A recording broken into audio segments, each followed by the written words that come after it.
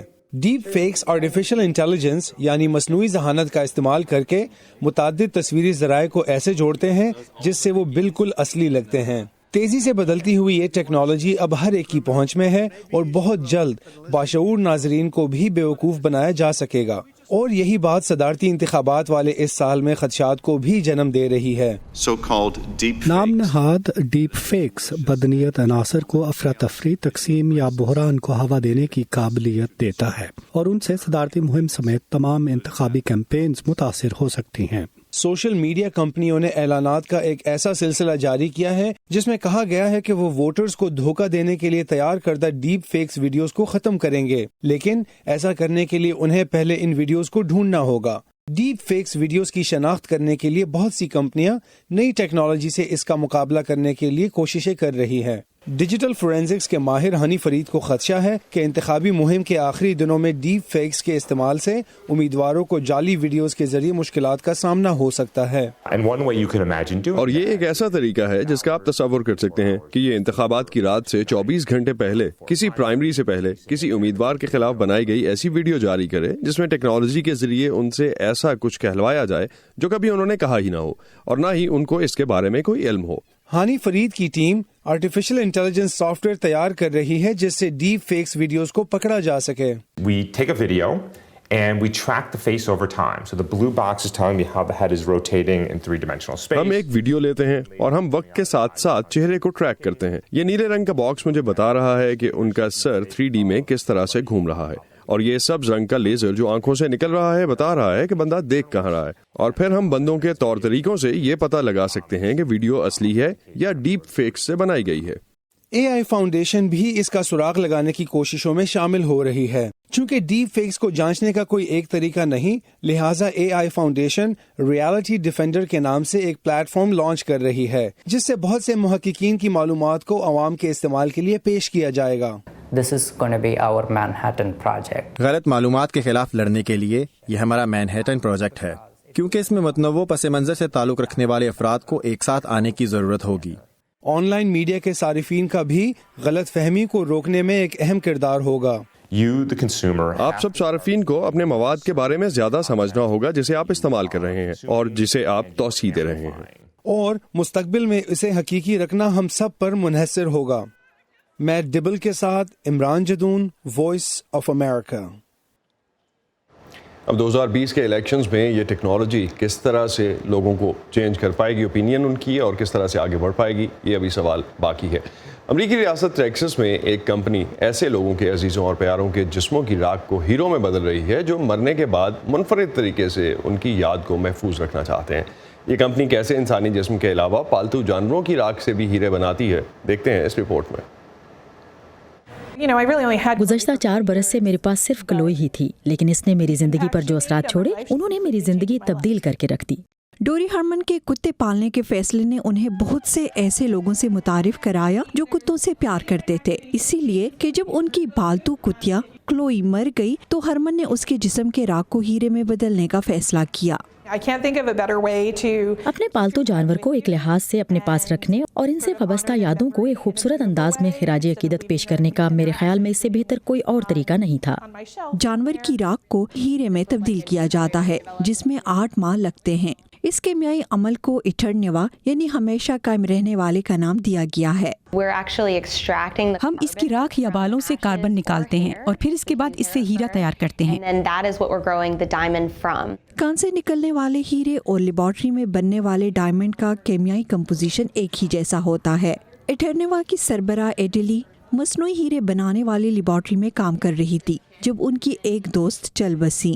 Tracy میری دوسری ماں کی طرح تھی، یعنی وہ میرے قریب ترین دوستوں میں سے ایک تھی، اس لیے مجھے ان کی راکھ ملی۔ مجھے ڈائمنڈ بنانے کے ایک ماہر نے بتایا کہ آپ کو پتا ہے کہ راکھ میں کاربن ہوتا ہے، ہم ٹریسی کے جسم کی راکھ سے کاربن نکال کر اس سے آپ کے لیے ہیرا تیار کر سکتے ہیں۔ انسانی جسم کی راکھ سے ہیرے بننے میں تقریباً 8 ماہ لگتے ہیں۔ We extract the carbon from someone's ashes.